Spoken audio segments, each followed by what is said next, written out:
Hi దోస్తులు, ఈ వీడియోలో చూడండి. నేను అర్జెంటుగా వాళ్ళకంటే బ్లౌజ్ కుట్టాను. కుట్టిన తర్వాత బయట హెమ్మింగ్కి ఇచ్చానండి.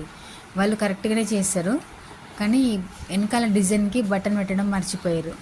నాకు పెట్టకుండానే ఇచ్చిపోయారు, అట్లనే బటన్ పెట్టకుండా. నేను మళ్ళీ ఆ బ్లౌజ్ వాళ్ళు ఒక ½ అవర్లో వస్తానని చెప్పారు. నేను చూసుకునేసరికి బ్లౌజ్ చెక్ చేసేసరికి వెనకాల బటన్ పెట్టలేదు. నేను అప్పటిదప్పుడు మళ్ళీ వెనకాల బటన్ పెట్టానండి. కస్టమర్లకి బ్లౌజులు కుట్టి ఇచ్చేటప్పుడు మళ్ళీ మనం అన్నీ ఒకసారి చెక్ చేసుకొని ఇవ్వాలండి. హుక్స్లు, కాజాలు, హెమ్మింగ్ కరెక్ట్గా ఉందా లేదా అన్నీ చెక్ చేసుకొని ఇవ్వాలి మనము.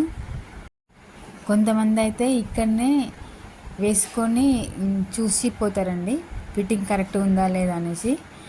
అర్జెంటుగా ఉన్న వాళ్ళే తొందరగా ఇట్లా తీసుకొని వెళ్తారు.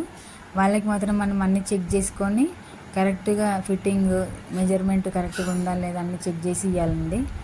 మళ్ళీ మనల్ని కంప్లైంట్ వస్తాయి, మనకే కంప్లైంట్ వస్తాయండి కస్టమర్లతోటి. ఈ వీడియో మొత్తం చూడండి, లైక్ చేయండి, షేర్ చేయండి, సబ్స్క్రైబ్ చేయండి దోస్తులు. చూడండి, బటన్ పెట్టిన తర్వాత ఎంత నీట్గా ఉందో. బటన్ పెట్టకపోతే చాలా ప్రాబ్లం వచ్చేదండి. మళ్ళీ అక్కడికి పోయిన తర్వాత మనకి ఫోన్లు అవి వస్తుంటాయి. అలా చేయకుండా మనం అన్నీ చెక్ చేసుకొని ఇవ్వాలి ఎప్పుడైనా. లైక్ చేయండి, సబ్స్క్రైబ్ చేసుకోండి దోస్తులు.